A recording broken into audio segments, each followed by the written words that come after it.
Bismillahir Rahmanir Rahim. Alhamdulillahi Rabbil Alameen. Wa usalli wa usallim ala sayyidil awwaleen wal akhirin nabiyyina Muhammadan wa ala alihi wa sahbihi wa barik wa sallam.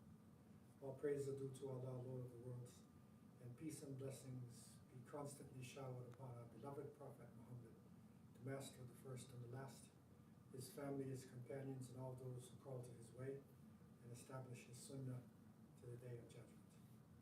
As to what follows, Assalamu alaikum wa rahmatullahi wa barakatuh. Alhamdulillah, we are continuing on our journey west. And that is that we are looking at Islamic history, the movement of Muslims in the world, from a different perspective. Not in the perspective that is Eurocentric, that is known generally by the world, but from our own perspective. And that is crucially important in this world today because there is a battle going on for the lands of the Muslims, but there's also a battle for the hearts. And the battle for the hearts and the minds may be the most important one for the future. So it's really important for us to sort of like let go with some of the images that we had, some of the presupposed bits of information that we have been taught, and to open up our minds to a different way of looking at things. And that would be, of course, a Mecca-centric point of view, from the point of view of the Prophet Muhammad, peace be upon him, and his companions, and those who recorded history after his time. And this topic that we are dealing with tonight and in the coming sessions are so radical in terms of what people understand to be the truth that we need to step back a little bit and set a foundation for many of the brothers and sisters and friends who are viewing, especially those who view for the first time. And in looking back at our understanding, we recognize how important history actually is. And many universities and schools, they teach Quran, they teach Hadith, they teach Tafsir, they teach Arabic grammar, but they don't teach history. And history is so important that even if you want to understand Tafsir, you need to go back into Asbab al-Nuzul, the reasons why the verse was revealed. And that is a type of history. When you look at the Quran itself, the subjects inside of the Book of Allah, the last revelation that is for all of humanity, you will see that over 1/3 of the Quran are basically qasas. They are stories. It is divine insight into past human experiences. And in that sense, we recognize that Allah told us in the book that in their histories, there is certainly a lesson for men of understanding. لَقَدْ كَانَ فِي قَصَصِهِمْ عِبْرَةٌ لِأُولِي الْأَلْبَابِ. It's in Surah Yusuf. And also told us فَقْصُصِ الْقَصَصِ لَعَلَّهُمْ يَتَفَكَّرُونَ. So relate the stories in order that they may reflect. So Allah encourages us to relate the stories, to look at what happened in the past and look at the histories. And so in this sense, it is the Eurocentric type of thinking that has held people down, that has controlled their minds and their understandings for so long, that we need to review it slightly, just to confirm it for those who may not be aware of what is happening to them, even before we go into this actual topic itself, which is Islam in the far west.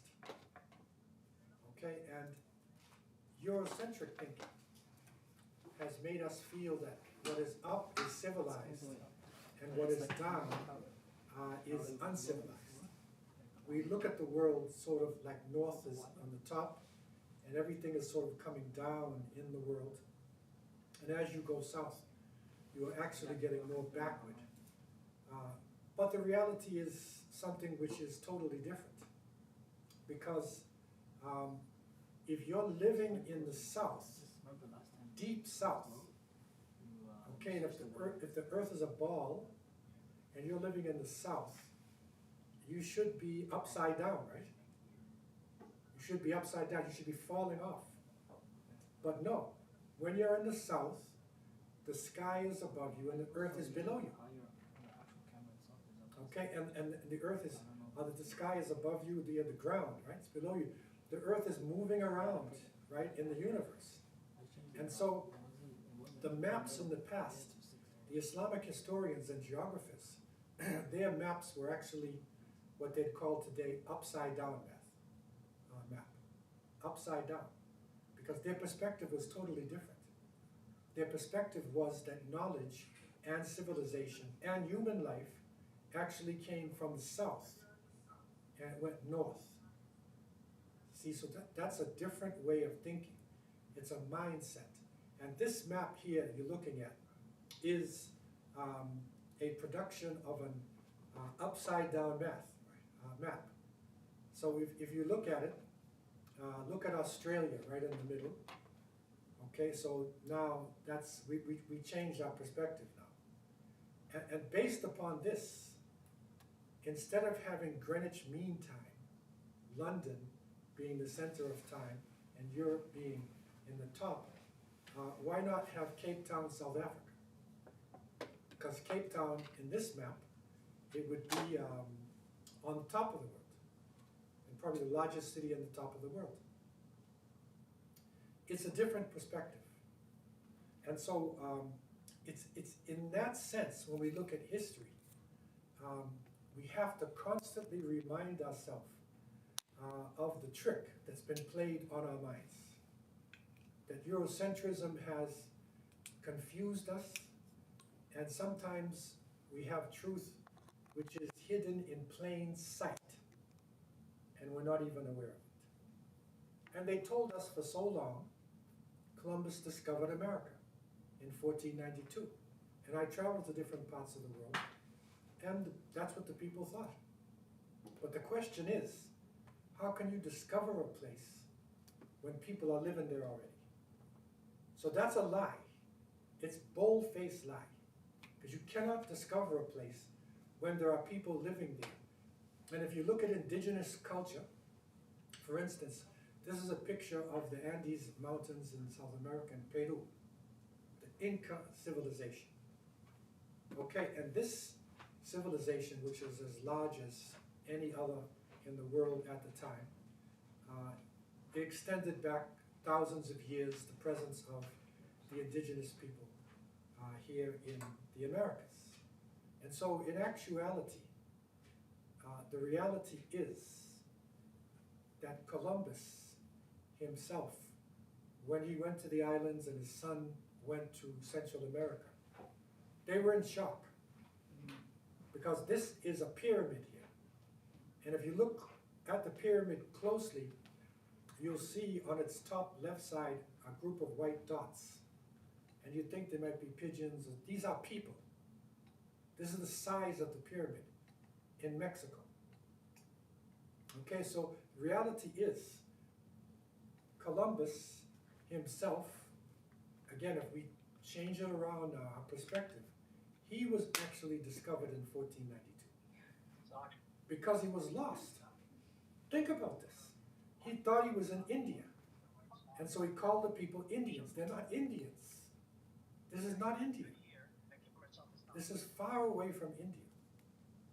And so he was confused, and he couldn't properly explain, where he had been when he went back to Spain.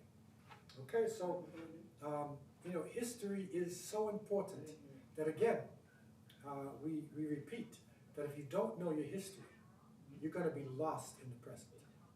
You will be lost. And so therefore, again, to jump back to just reinforce our minds, for Far West, Islam in the Far West, because it's possible for people easily to see Muslims going across North Africa, in Morocco, in West Africa. But now, could you see Muslims going across the Atlantic? Could you see them on the other side? That's a leap of faith. That's a different understanding. And so we need to have a perspective on this. And some years ago, after I had put out a book called Deeper Roots, about the journeys of Muslims across, I was invited to meet a group of geographers in McGill University. And McGill has probably the best geography department in Canada. So wanted to challenge me, because I was saying that Muslims were in America before Columbus. Okay, and these are real scientists now, geographers. And so I sat down, they wined and dined and set me up to destroy me. Okay, and so I began in a different way. I didn't just start talking about the journeys across, but what I laid a foundation. This is what we want to do tonight. That number one, what is called the Dark Ages of Europe from between, say, 400 to 1500 AD. It was actually the golden age of Islam. And it was during this time that Muslims had amazing discoveries. They were leading the world in technology, and were actually able to set the pace for the modern age that we're living in today. And somebody would say, like, how can you say something like this? I thought Muslims, all you care about is praying. All you care about is wearing long clothes and like blowing up buildings. Like, how can you say this? How are you involved in science? Go back to the Prophet himself, and he said to his companions, seek knowledge from the cradle to the grave. So Muslims were encouraged to seek knowledge. This is different than the Mongolian hordes that came out, that some of the conquerors were just conquered for conquer's sake. Okay, he told them to seek knowledge. And one of the important areas that Muslims naturally got into was the area of astronomy. And that is because we are interested in our position on the earth, and we're interested in the sun and the moon and the North Star. Very important to us, naturally, because when we pray, you have to face Mecca. So you need to know direction. So every Muslim needs to know direction. We used to walk around before cell phones with a compass in our pocket. So when it was time to pray, you have a compass. And nobody else walked around like this unless they were a scientist or something. But it was common for a Muslim to have this Qibla compass. Okay? Now you have your cell phone. And the cell phone can have a program that can show you which direction. So therefore, we were concerned with the stars, astronomy, with the earth, right, with direction, every day. Also, when you want to make pilgrimage to Mecca, once in a lifetime, you have to take a journey. And it wasn't flying over continents and landing in Saudi Arabia. You had to cross oceans, mountains, deserts, and you need a guide. They used to have before, now we have cell phones, everything has changed. But before, if you want to travel across Canada or America, the Canadian Automobile Association, CAA, you have a book, they used to call it triptychs.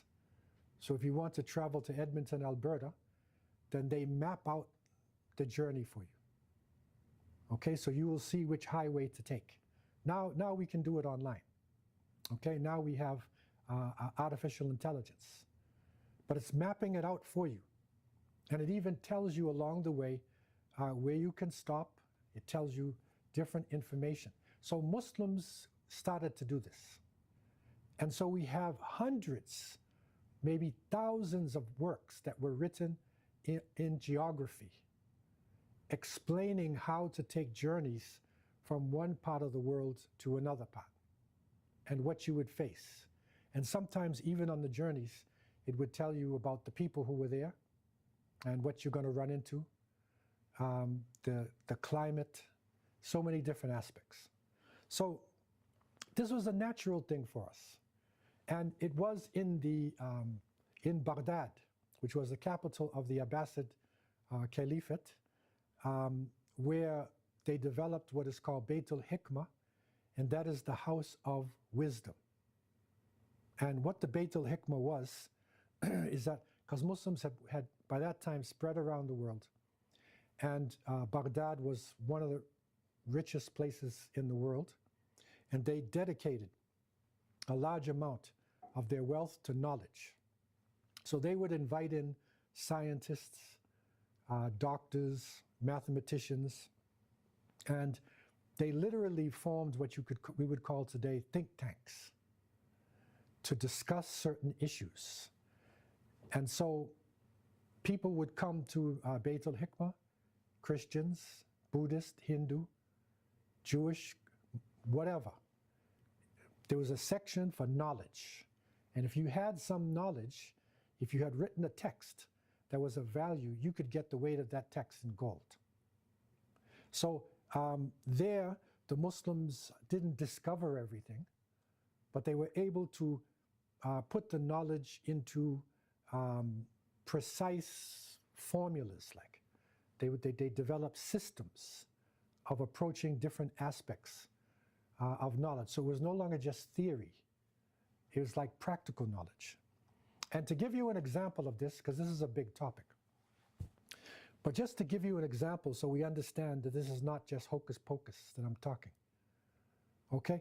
The Khalifa, or the Caliph Ma'mun, one of the leaders in Baghdad at the time, and we're talking about, back in the 10th century and, back then. Baghdad was a huge city, and so they needed maps. They needed to divide up land. So you got to know half, quarter, eighth, 16th. Also, zakat was being given out to people, and your charity, your zakat, is divided portions. So you needed to have this understanding of how to break things up into sections. Agriculture, navigation, a number of things. So he went to one of his greatest scientists, Al-Khwarizmi, and he asked him to do a book about this, or to develop some science.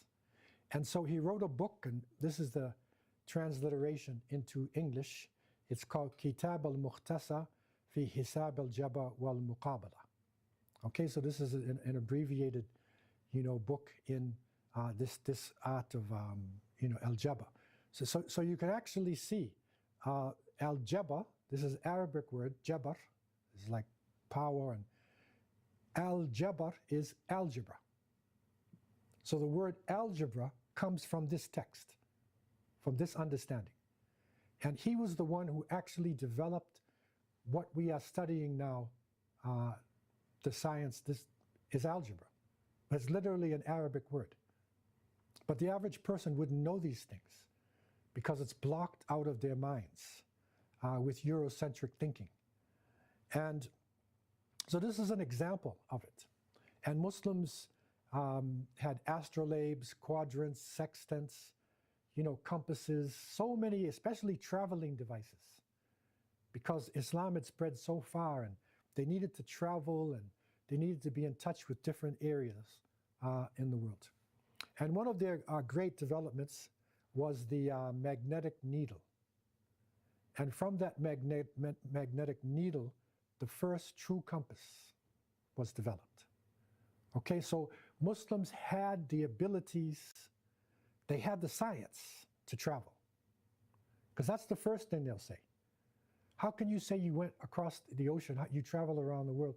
You didn't have the science. Because the Europeans didn't discover the compass until the 16th century. That's a lie. See, that's Eurocentric thinking.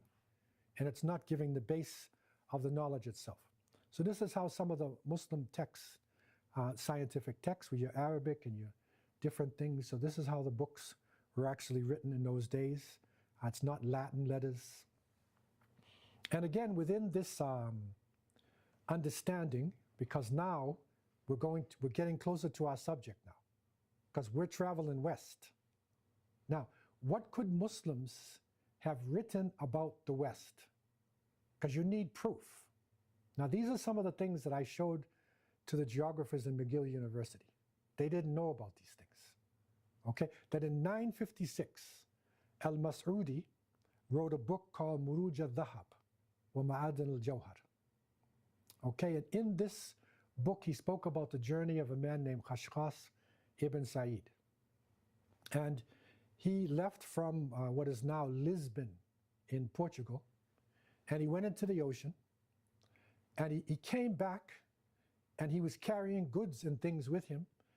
And this journey of Khashkhas was known all over Al-Andalus, Spain and Portugal. Okay, so this is a text which is still available today. Arabic, it's French, it's in other languages, written back then. They're talking about going into the ocean and coming back.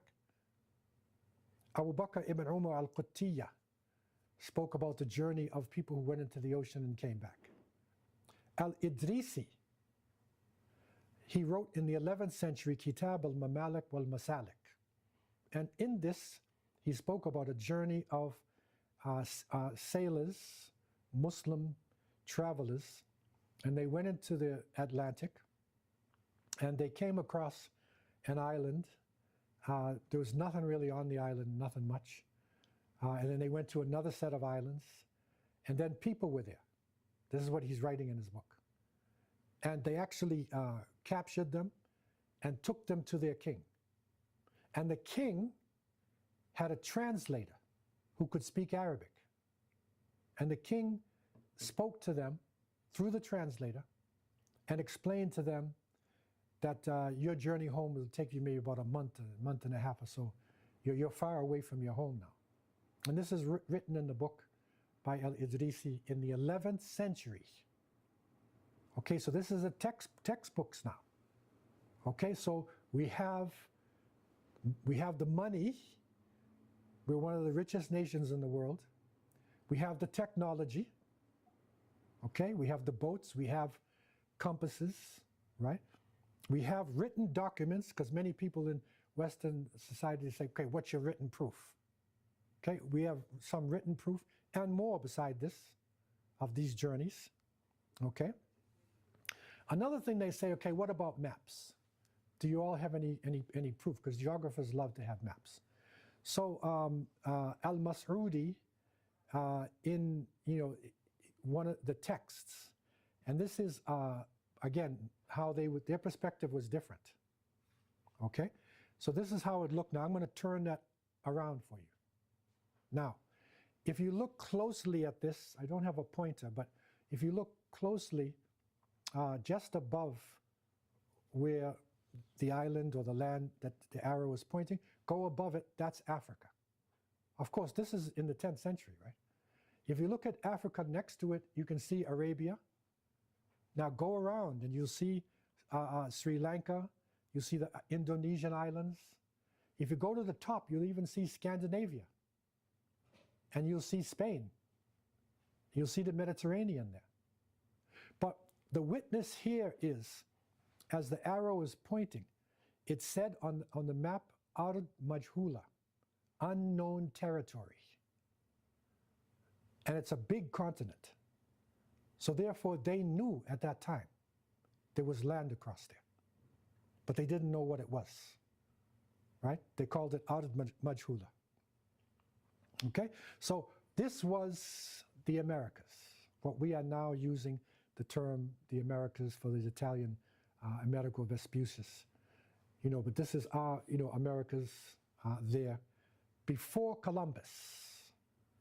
So now we're talking about Muslims who had gone across North Africa, west, right? Went up into Al-Andalus, went down into West Africa, along the Niger. Okay, and now the territory's west. The ocean is there, and the next place that you'd go if you're going west would be the Americas, right? So in looking at the Americas before Columbus, you have approximately 75 million people. And this is shocking to know, because 75 million is a lot in those days, by the way. The numbers, we've had a population explosion now over the past few centuries. And it is estimated that in all the Americas, they spoke about 2,000 separate languages, especially in South America. And people migrated there somewhere between 10 to 20,000 years ago. Okay, or 10 to 20,000 BC. Okay, and so you have different cultures in North and South America. What we're focusing on here is Central America, the Caribbean, South America, okay, in this region. So in Central America, you had the Mayan civilization, which was a great civilization. Again, these are some of their buildings from Central America. You have a civilization called Olmec. Okay, Olmecs. And the Olmecs are even before the Mayans. And it's interesting, and some people have looked at, for instance, this head there. And if you look at it closely, it's clearly an African face. Okay, and there's a number of artifacts. These are huge heads that are there. And there's been a number of writers. One is, his name is Dr. Ivan van Sertima, who's from Guyana. And he wrote a book, They Came Before Columbus, and other texts to prove the presence of Africans, even from ancient time, Nubians, from the Nubian dynasty, okay? And then the islands of the Caribbean. Now, in the islands of the Caribbean, without going into details, this gives you a general idea. If you look on the top, in the middle is the Bahamas. Okay, so you have the Bahamas chain, and this would be the first place that Columbus lands on. It's up in there. And it's interesting because the report by El Idrisi said that when they went across the ocean, the first island that they hit, there's nobody on it. And many historians are saying that Bermuda was not inhabited before. Okay, so they could have hit Bermuda and then went down into the Bahamas. So if you follow the Bahamas chain down, below it, you have the Turks and Caicos, Haiti, Dominican Republic, right, Puerto Rico. Then you have your islands in the Caribbean, down into South America. And, but if you go to Central America, I just want to point it out to you for those who may not be aware of this. Go to Central America where Mexico is. Just below Mexico is Belize. So this country is Belize. This is British Honduras. So this is English-speaking place and Spanish. And Belize, and that coastline there is important for us, as you will see, but I just want to identify that for you. Also, going back over the other side, in the islands, in the Antilles, you have St. Lucia and you have Barbados. You have Barbados. And Barbados is probably the most eastern place. So if you're coming across the Atlantic and you made it up into the Caribbean, probably one of the first islands you would hit would be Barbados. But otherwise, you would go into, right into Brazil. Okay, and that's South America. Now, the other key point that I brought to the geographers in McGill, and it's part of our understanding, because again, you have to take like these cobwebs off your brain to understand this. Because they say, you don't have the technology. You don't have the Nina, Pinta, and Santa Maria of Columbus. How can you people get across? Here you see a map showing the currents. Those lines that are there are currents. This is a magnetic pull under the ocean, and it will literally take you right across. So if you look at West Africa, where it says Cape Verde, and there, go just below it, you see the currents will take you right around into Brazil or into the Caribbean. So therefore, if you had a strong boat, right, even without sails, you could make it across. And up until today, in Barbados and some of the islands there to the east, you will get things floating across from West Africa. Even if there's too much sand in the Sahara Desert, sometimes the sand reaches the Caribbean. Okay, so the distance between West Africa and Brazil is close. That's maybe the closest in the Atlantic area. Okay, so these are all the different proofs that are there. But still somebody would say, no, I want a European. Because if you don't have a European, they don't feel right because of Eurocentrism, right? There was a Norwegian scientist in the 60s, his name is Thor Heyerdahl. And Thor Heyerdahl wanted to prove that Africans and Muslims and other people could have crossed the Atlantic before Columbus. And so he took a boat from Safi in Morocco, and he did the Ra II, and that's the actual boat that he took. And he went across there with his crew, and they made it from indigenous materials, African materials, and they went across and they landed in Barbados. So he proved it, that it could be done. So all the proofs were there, and the geographers at that time, they were shocked. And now, after a little more discussion, the professor said, okay, questions. And they were silent for about 2 minutes. And he said, I've never seen this before. Then they started asking me questions.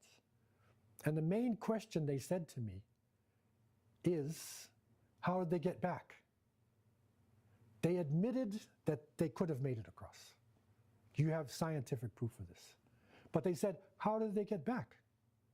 And my answer was, I don't care how they got back.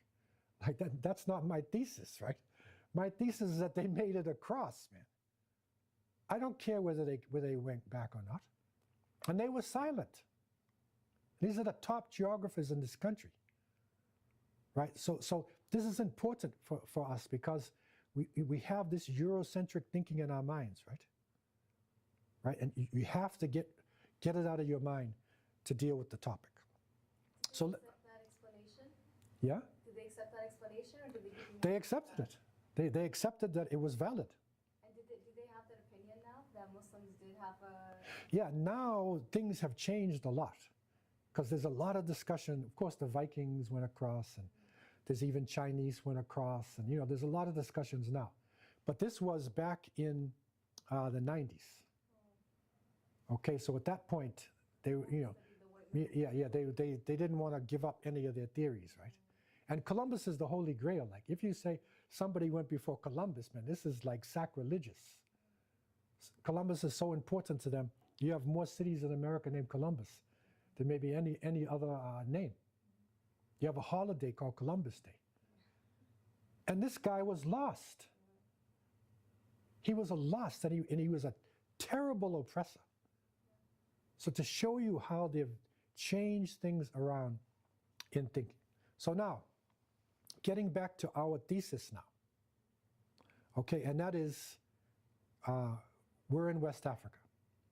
And you remember Timbuktu as one of your key bases for the trade going across the desert. And Timbuktu, we found out, was connected to the rest of the Muslim world. And going across, the scholars in Morocco, in Egypt, in Arabia, used to even come to Timbuktu to study. So therefore, all of the scientific, the maps, the astrolabes, all that information was available because they were all connecting with each other. Okay? And we talked about last week about Mansa Musa as a key person who made pilgrimage in 1324. Right? And he carried so much gold with him, he changed the economy of every country. Now, in Mansa Musa's story, what a lot of people are not aware of in his story is the writing of a person by name Shihabuddin al-Umari. And they interviewed Mansa Musa. When Mansa Musa reached Cairo, he sent his interviewer and they interviewed him about his journey. Okay?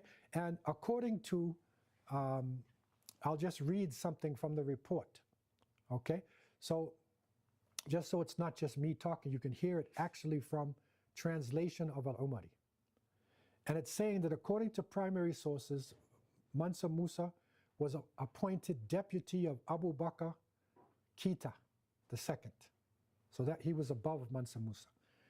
He was the king before him, who had reportedly embarked on an expedition to explore the limits of the Atlantic Ocean and never returned. Now this is the report of Al-Umari. All right?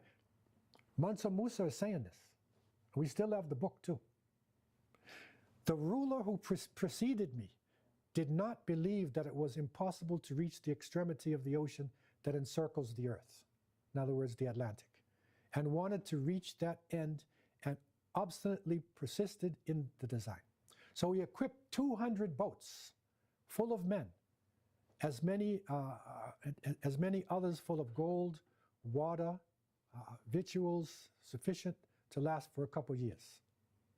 He ordered the chief or the admiral not to return until they had reached the extremity of the ocean, or if they had exhausted the provisions and water. They set out. Their absence extended over a long period, and at last only one boat returned. So you got 200, only one came back. This is in the report. Okay? Then Mansa continues, on our questioning, the captain said, "O Prince, we have navigated for a long time until we saw in the midst of the ocean as if a big river was flowing violently." Remember the currents, right? That's how they described it. It's like a river in the ocean. My boat was the last one. Others were ahead of me. As soon as any of them reached this place, it drowned in a whirlpool and never came out. I sailed backwards to escape the current, but the Sultan would not believe him. He ordered 2,000 boats to be equipped for him and for his men, and 1,000 more for water and victuals. Then he conferred on me, this is Mansa, the regency during his absence, and departed with his men on the ocean trip, never to return, nor to give a sign of life. So this is your text for it, for those who need their proof. Okay, Shihab ad-Din ibn Fadl al-Umari, his book is called Masalik al-Abrar fi Mamalik al-Amsar, The Journey of Enlightened People in the Kingdoms of the World. So this is a famous book, Al-Umari's book. All right, think about 2,000 ships in the ocean, right? Now somebody would say, well, like, wait a minute, these Africans don't have money. How is that possible? Oh, remember, Mansa Musa was the richest man who ever lived. And this is the person who gave Mansa Musa power. So they did have the money. They had more gold than anybody else in the world at the time. 2,000 ships going into the ocean. Now, scientists have found, researchers have found that these African Muslims, Mandinka, the Mande Muslims, they visited Brazil and Peru before Columbus. These are pictographs that they actually found there in Brazil. Okay?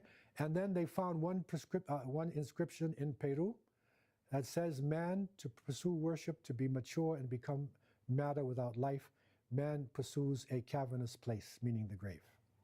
And they found these pictograph type of things. Okay? So now,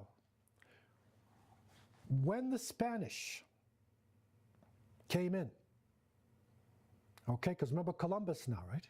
And after Columbus, so you have the Spanish, you have the Portuguese, Balboa, who reached Central America, and they claim he discovered the Pacific, right?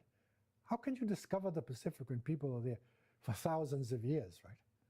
But anyhow, Eurocentrism, he discovered the Pacific. What did Balboa say? It's in his writings. He found traces of African people like the blacks of Guinea. Guinea means West Africa there. Okay?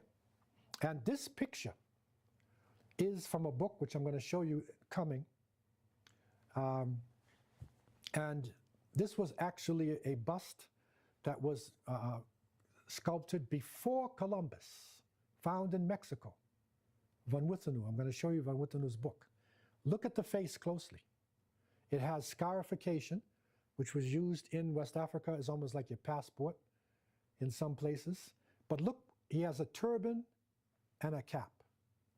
That's Islamic dress. That's Islamic dress. Okay?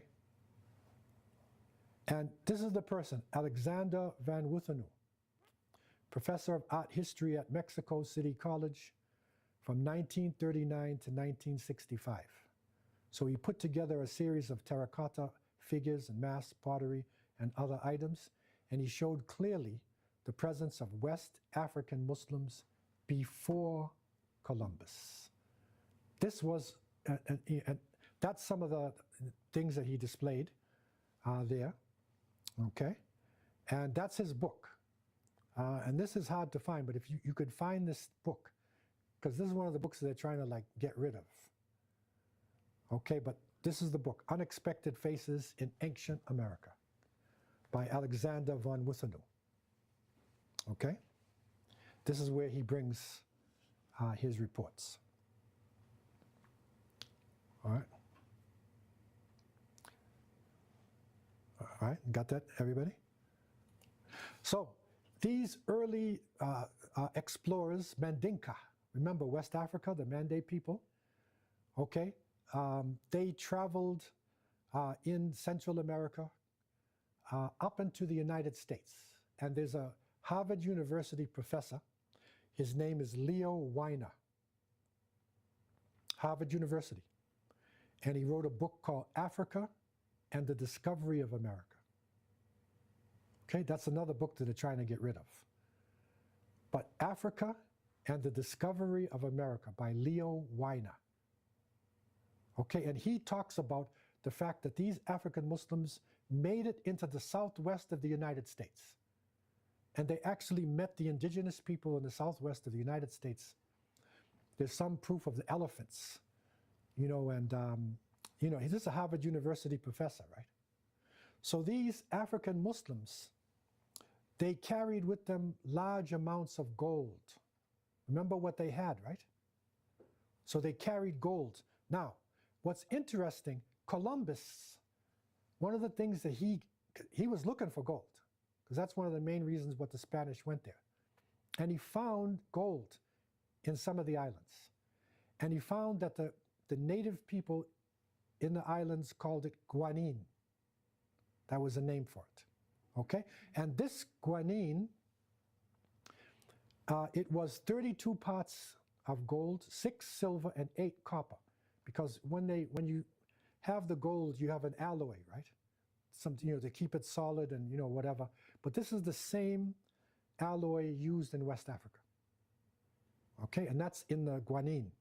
And the word guanine, researchers have found, it could have come from the word Ghana or Ghani, Kane, Kanin. These are all West African words, coming from Arabic or coming from Mandinka or other languages. Okay, they use these names for gold. So what Columbus was calling it guanine. Okay, and that's the same thing. Also, Ferdinand Columbus, Christopher's son, he made it to the Central America. Columbus never set foot in Central America. He was only on the islands. But Ferdinand found, and he writes it in his works, the presence of women, like in northern Honduras, right? And their earrings, they had a big gap in their earlobes, and gold. So this is a picture of a woman, I think she would be Fulbe or Fulani, a woman in West Africa. And look at the gold though, right? So that's a serious earring there, right? And because that's their customs. They had more gold than anywhere in the world. Up until now, they still have a lot of gold. That's why the French and all them don't want to give up West Africa. It's not only the uranium. It's also the gold. That's the same thing that they knew about West African women. They found it in Central America. African women too. Okay? So who are these? And look at this face. This face was also in Van Wuthenu's presentation. Clearly an African face. It's before Columbus. So this is hard evidence for those who have doubts, right? This is hardcore evidence that is there, right? And in the third journey, the third voyage of Columbus, he noted that the Indians, the natives, brought handkerchiefs of cotton, very symmetrically woven, and worked in colors like those are brought from Guinea, West Africa. He also notes that. In Panama, the Mandinka had such an impact that they were literally classified as indigenous people. If you go back into Panamanian books on, who are the people of Panama, they classify and black African people, and they said Mandingas, and Tule. So they used these terminologies. And when Balboa came, and he talked to the natives, and these Latino, you'd call Latino natives, they said, don't go to the eastern side because there are people there who are dark-skinned with beards and they're fierce. Don't go there. Okay, this is what he was told. Honduras. Some of the people there call themselves Almamis. And Almamis is a West African word for imam. Because imam goes imam, imamu, Almamis. So in some of the languages in Fula and Mandinka, sometimes they use the word Almamis, meaning this is the imam. That's one of the tribal names in Honduras. Also Jaras, Guaba, Caba. These are ancient names amongst the people before Columbus. Okay? Now, the Europeans, of course, they wanted a way out of this. So they had to make some kind of lie or distortion, just like Columbus discovering the place. Especially the British. Okay, they're experts at this. And they said, they called the African people who were in the region, they called them Black Caribs. Because the indigenous people they called Carib or Arawak. Although there are more nations, there's Lucayan and Taino. But Carib, they said these people are Black Caribs. And they are slaves who mix with the local population. But the problem is, how can they be slaves when the Spanish came? They were already there. So that argument's weak. That's a weak argument. Okay, but that's what they tried to say. The reality is that they found a group of people called Garifuna.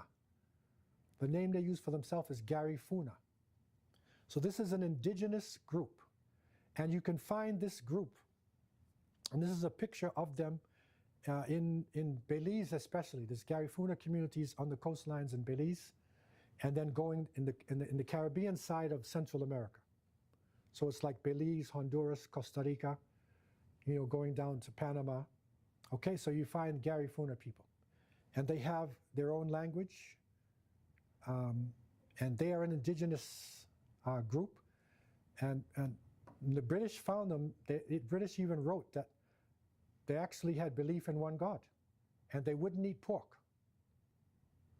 Okay, and some they had strong family ties and morality. Some say they even cherished this crescent symbol. So the Garifuna people of that region, alhamdulillah, many of them have now embraced Islam. Okay, and this is happening in Belize, along the coastline there in Central America. Okay, so this is the West now. So this is now one of the journeys that Muslims have made to the far West. Okay, Al-Maghrib, the West was North Africa, but this is the far West. So this is the first probe that we're using, because this goes back now, to the time of Mansa Musa, and also the journeys of, Khashkhas. Remember Al-Mas'udi, what he wrote, 10th century, Al-Idrisi, 11th century. Okay, so these are Muslims now going across there. The unfortunate thing is that when the Spanish conquered this area, the conquistadors, one of the worst things that they did, and they started doing this in Spain and Portugal, they would take all the books of the Muslims and put it in and burn them. So when they came into Central America, South America, anywhere they went, they would burn all the books, writings, everything they could find. Because when you burn the books, when you burn their writings, you're killing their memories, right? And now you can say who they are. That's part of colonization, right? And that's what we're struggling for now, right, to come out of. Okay, so for those who need more information, you'll find some of it in this textbook, in this book that I have called The Deeper Roots. Okay, and you can go to my website, which is www.hakimquick.ca, not .com, .ca, hakimquick.ca. And there you can purchase the book, there, and I'll send it to you. And there's a lot of other things that are there in this website as well. Then you can get more detailed proofs. Because this is still a very controversial subject. A lot of historians still don't want to touch this, right? But it's part of the, and even now with the recent government coming in, in America now, make America so-called great again. What they're doing is they're trying to wipe out history. And they're even trying to say that slavery in America, it was a good thing. They were actually, they were given employment, right? And they don't want any history that tells the truth about the destruction of the indigenous people, enslavement of African people. They don't want that in their book. They only want made-up stories. Okay? So this will help and give some of the references that you might need to go deeper into the topic. So I want to open up the floor for any questions that anybody may have concerning this topic. We're dealing with Islam in the Far West. Islam in the Far West. Question? It's not a question, but like a comment when you're just talking about how one of the first things that colonizers do is like wipe out the history books and that kind of thing, right? I recently read that there was there's a new internet that was created in Africa, right? Because I think that there's a lot of parts in like a lot of countries in Africa that were dependent on like the Elon Musk internet, the satellite internet, and people have been talking about how the creation of an internet that's just for Africa, where they have their search engine and they have their own tools, means that they can start pushing their own narratives, right? So that when they start looking things up, the first things that come up on Google aren't like Western media or whatever's being pushed as the main narrative that's been kind of like filtered through. Well, this is important, and right now there's a battle going on to recolonize social media. And not just the destruction of Palestine and other places like that. They want to destroy social media. They want to control it. So they're taking over all the major, social media hubs and internet. So we have to have alternatives. The Chinese too, they have a lot of alternatives. You see, so there has to be alternatives for this, because otherwise it's just going to be so filled with propaganda like it was before, when everybody thought Columbus discovered America and they have a holiday for Columbus. That's brainwashing. You're looking at him in his face. And then they say they even name their teams, Cleveland Indians, Atlanta Braves, Redskins. They name their sport teams after you killed all the people. This is delusion, right? But people get caught up in this, because of not having education or access to information. Okay? Online. Any questions online, Leah? Comments?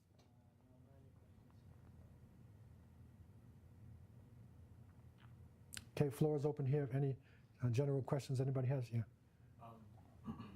Alaikum. Alaikum salam. Last week after the class and up until this week, one of the things that I have mentioned a few times is how uncommon this topic is in the masajid.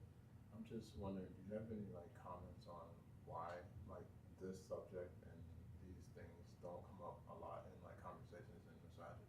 Yeah, well, the masjids themselves in our community,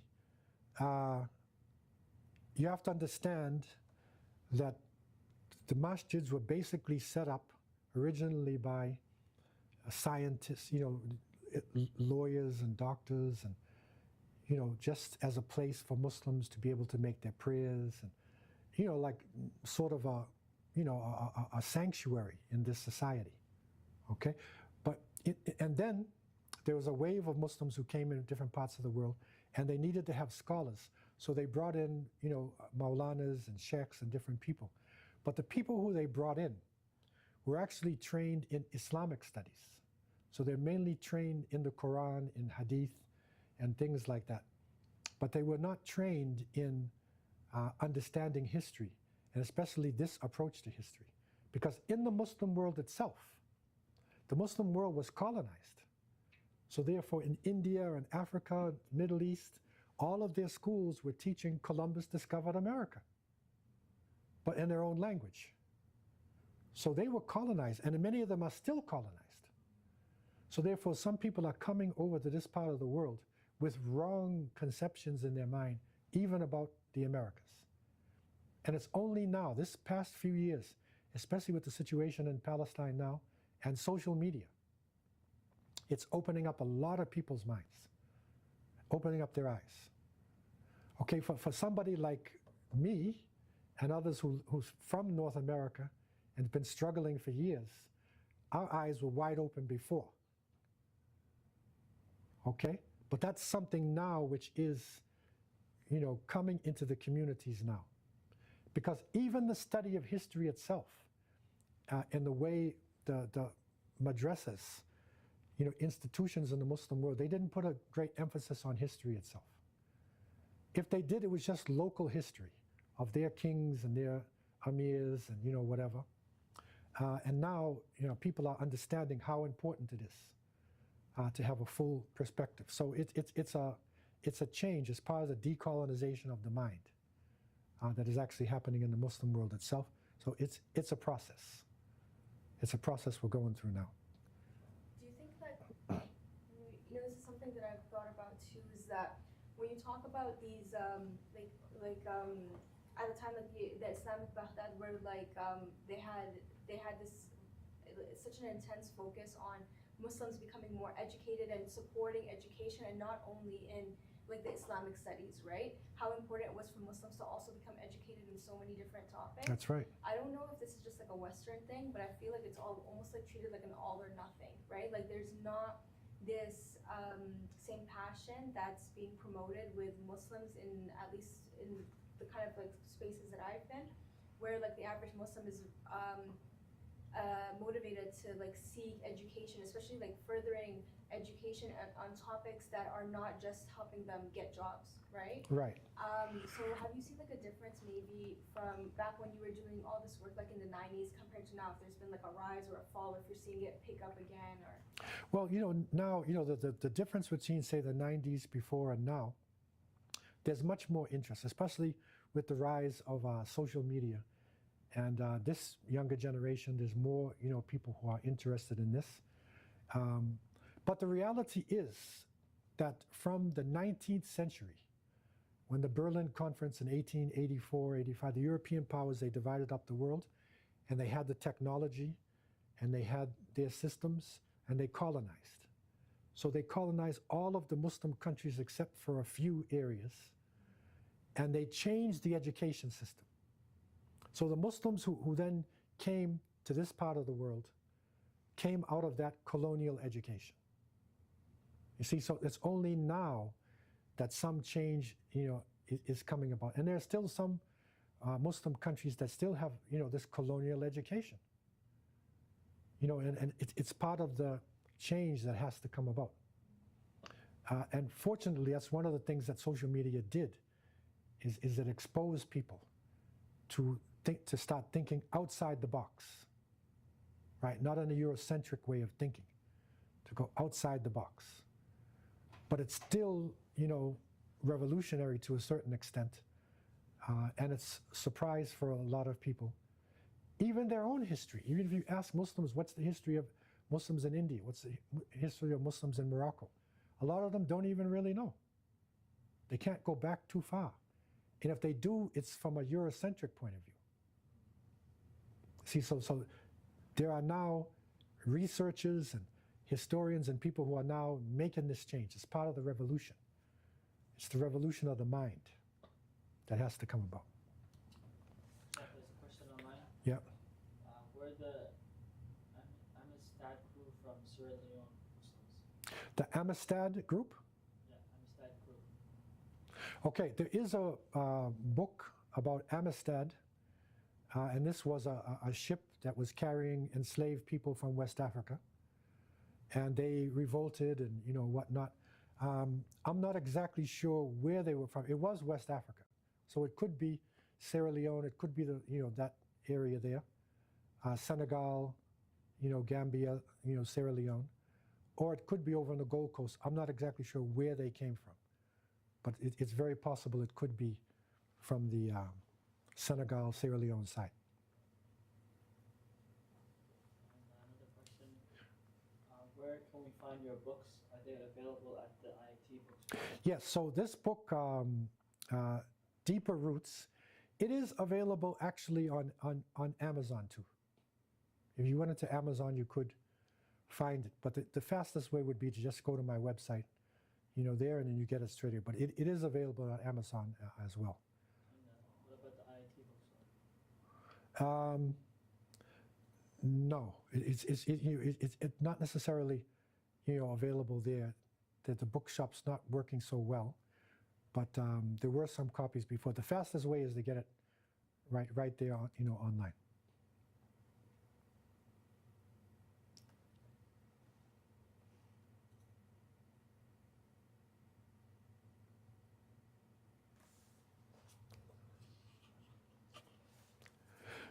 So, alhamdulillah, we're going to close now, and we'll be continuing with our discussion about Muslims in the far west, going across. And there's another wave that actually came just before Columbus and then with Columbus. That's a really interesting wave. And so we want to look at the Muslims who came west with this wave along with Columbus, and just after that, inshallah, next week, as we continue our journey looking at Muslims in the West. So I leave you with these thoughts. Wa akhir da'wana alhamdulillahi rabbil alameen. Wassalamu alaikum wa rahmatullahi wa barakatuh.